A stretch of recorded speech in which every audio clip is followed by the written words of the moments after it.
All right, so I went back and forth multiple times on whether or not I even wanted to do this this review, but I thought it was would be a fair assessment, especially for people that are going to be, putting down a considerable amount of money for one of these saws. So, and per the title, 500i, can review that today. Had this one over a year now. I think this is one of the first ones out my way. But I've used it consistently over the last year. So this will be my, 12-month review impressions and just my thoughts on it. So I will just say right now, if you were just getting this saw for firewood, I think it's a really good saw. I will have a couple exceptions to that, but if it's for firewood, regardless of whether you get the standard version or the R version, things that make it great for firewood don't necessarily make it great for falling trees. So we'll get into that a little bit. But first of all, like I said, if you're getting this just for firewood, I think it's a great saw. It's light, it's got a lot of horsepower. The anti-vibe is soft, which is nice if you're going to be cutting firewood all day. Like before I changed my AV system on it, I was just primarily using it to cut some firewood. I really had no complaints. So yeah, if you're just getting it for firewood, I think it's a great saw. Would have no hesitation in recommending it, except for the filtration, which we'll get into a little later. And I know there are a number of people now with workarounds on that. I even have another video on it. So once again, if you're getting this for firewood, no complaints, except for that filtration we'll talk about. The change in my view on this comes though when I started using this more to fall trees. It came with a 36-inch bar, and I immediately took that off when I got it, and I put a 25 on it. 25 for me is the perfect length for cutting firewood. You don't have to lean over that much. It gets to pretty much everything I'm going to be bucking up. So I kept the 25 on it for a long time. Then came when I had to take down some larger trees.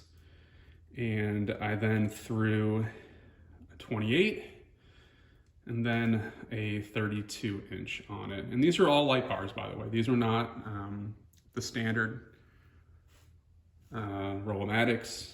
These were the light bar.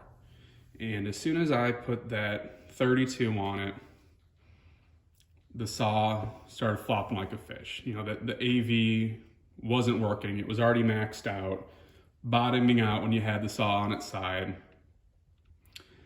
So I then ordered the Faller suspension kit from West Coast Saw. Completely changed the saw. I can show you kind of what it looks like, but what you're doing in that kit is you are replacing this spring, the yellow piece of foam that goes in there, looks like a star, and then you're replacing the two big rubber shock mounts, I guess you will, the things that keep the saw from twisting, up and down. So there's one here, and there's another one back into there under where the recoil flywheel are. So that is the kit for the 500. You are changing basically the entire suspension except for the part that is up under here. So once again, anything over a 28-inch bar, I can't recommend this unless you change that suspension kit out. And that's, once again, for falling. So, you got the saw on its side. The stock suspension just doesn't cut it. If you're gonna bore cut, if you're gonna line up your cuts for your face, your undercut, your back cut, it makes it very hard to line up when you're putting the saw, like this, and your bar is drooping 1.5 inches. 2 inches, you know, even with a 36 on it. Doesn't happen anymore with that suspension upgrade kit. The saw stiffens up a little bit. It's still very nice for just normal cutting, bucking, but makes it way more usable if you're actually falling trees. So if you are going to be falling trees, you need to make that upgrade. It's not expensive. It's like 50 bucks, I think. Highly recommend you get that kit if you're gonna be falling trees. Next thing, which is always the topic on this saw and the 661, is the way that this back cover, air filter cover, rain cover, whatever you wanna call it, goes on and off. I have another video. It's for the Jason Egan air filter kit. It's a foam filter kit. If you wanna look on that, please go back and look at that. But take it off here. There's Jason's kit. It's a foam unifilter, oiled. Does not let any fines through because he solved the issue of the knob. As we know, this isn't like the old saws where you are on a threaded rod and you're screwing it down. These are that quarter turn, quick on and off. That design doesn't work on these saws. It doesn't put enough compression on this part and on here, and then you get fines actually coming through the knob. So go back, if you haven't seen my other video, watch the video. I show my first impressions on this kit. He includes a rubber gasket, if you will, and that gasket seals the knob, which is the issue. So that's all there is to it, right? It's actual positive, it's not floating around, it's not rattling around. It is a positive engagement, nice, firm. You know, you don't have to go with a Max Flow with their new kit, unless you want to, you know, right? It's a different idea, different take on it. I don't know if there solves the issue with this. I have no firsthand experience with that kit, so I'm not gonna comment on it, but I can say that Jason Egan's kit works. He has solved the issue of fines getting through, both at where the filter mates up, but also through the knob. The knob is the problem on these saws.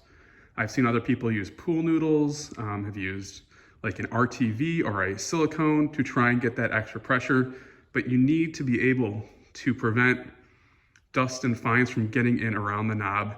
And Jason includes that little rubber piece that makes the tension on this, you know, there's no rattle there, right? It's not moving around. That thing is solid. It's not coming off accidentally. It's not getting bumped off. He has solved the problem. So whether you're doing falling or firewood, that once again, you need to change out the filtration system. Either you need to go and try this version, or if people are liking the Max Flow, go that route. I've seen other people trying to do other kind of felt washers or rubber washers inside. I haven't tried any of those. All I know is Jason's works. So if you're gonna be buying this saw, protect your investment, spend the money, get Jason's kit, do some research on the other options, but honestly, you need to be very careful. You need to inspect. I would inspect every couple tanks if you haven't switched this, just to make sure nothing's getting through and under your HD filter.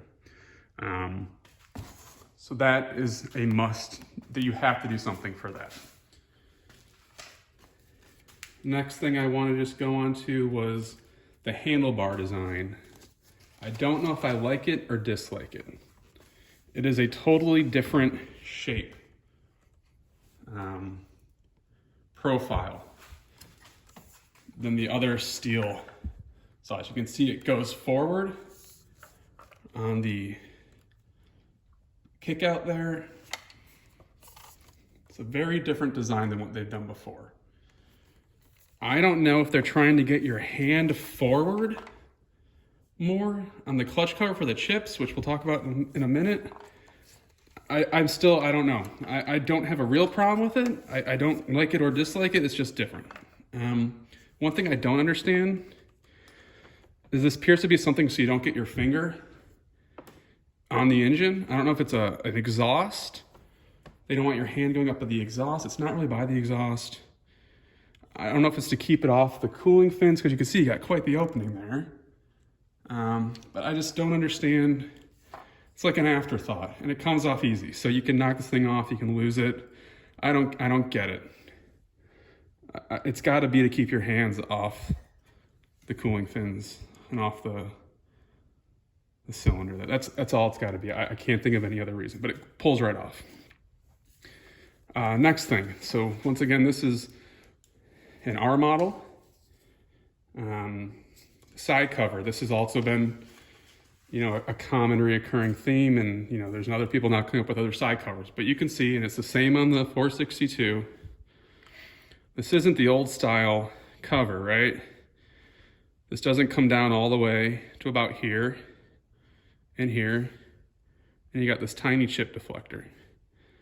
Once again, it's not like the old saws. And let me grab one of the other ones.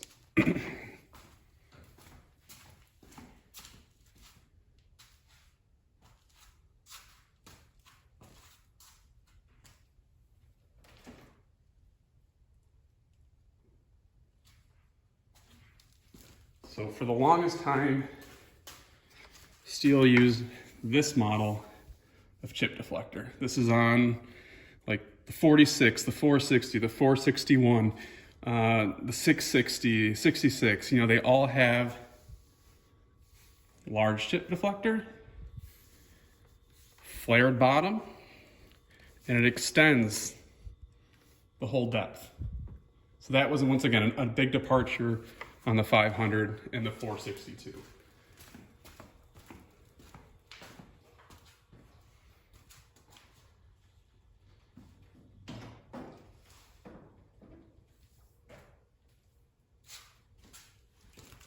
So other companies have been coming out now with workarounds. West Coast Saw has their new side cover that is more consistent with that older style. This looks great. It's just not as functional. You can see the flat just comes down even with the handle, so it doesn't extend like the other style. So I think that's a downgrade. Chips aren't flowing out as well because you don't have an opening that's as wide in the bottom, and they're not deflecting down. They're coming more back at you. And I have noticed that with falling trees, that the chips are coming more towards you. Sometimes you're actually placing your hand to kind of deflect them away from you, if you can do it with one hand. Yeah, I think this looks fantastic. I think this looks awesome, but it's definitely less functional. I think that's pretty much it. I mean, I don't want to say this saw is a bad saw. It just, there's things on it that I think people should know about. I think it's a little unfortunate that you got to spend some money on it to make it have more longevity. I don't know if we're going to start seeing saws that don't have different filtration kits having bearing failure, or for getting more fines in. But all I know is it does not work on this or the 661. You got to change that filtration system. Once again, it is super light, right? It's narrower too, so like if I don't want to use my 661, this is what I use. I mean, it is sleek for how much power it has. It'll get the job done. It's just there are those things on it, the filtration and the suspension, that for me are just on a saw of this value are huge issues. So if anyone has any comments, if anyone completely disagrees, once again, I think it's a great saw. I just think there's two things they really missed on, and I'm still not sure on the handlebars. The handlebars can be an individual decision. The clutch covers can be an individual decision, but my whole thought is if they're selling this saw and you can get it with a 32 or 36, when you get the saw, it should be able to handle that 32 and 36 without a problem, and it currently doesn't. I've seen some forums where 500s are beating themselves to death. I don't know if it's maintenance. I don't know if it's the suspension issues. But once again, I don't know why they lightened up the springs and that yellow star piece. I don't know why they went the smaller one, but like I said, if you're doing anything more than just firewood, you got to make that change to suspension, and regardless, you need to change that filtration system. So once again, go back and watch my other video I have on the filter. Jason Egan, I love all of his products. You know, I put straight shots on all my stuff just because it keeps the temperatures cooler for running. I don't even care about the power gains, honestly. I just like it because the saw runs a lot cooler with his, you know, muffler front. So, you know, I'll do some more with this saw this year. I'll get myself the next time I'm cutting, I'll do some video of it. But like I said, it's a good saw. It could be a great saw if you're willing to throw about $100 at it, I think. So yeah, let me know. Anyone agrees, disagrees, but you know, someone's only getting one saw, and this is their only saw. I don't know if I could recommend it. I would probably go and try and find a 461 if you can. It is definitely, you know, as some people call it, it's a hot rod straight from Stihl. I love using it, right? After I made the changes, I love this saw now. It's just unfortunate that you have to spend more money on it to get it to this state. So I appreciate you watching. Hope we can have some good conversation on this. I'd like to hear what other people have done, especially if people have tried other methods on the filtration. I'd like to know what they have found, which has worked or not worked, or if people have had issues, or people that have been, you know, running it just as long and have had no issues. I would love to hear in the comments. So thanks for watching. Hope everyone has a great day.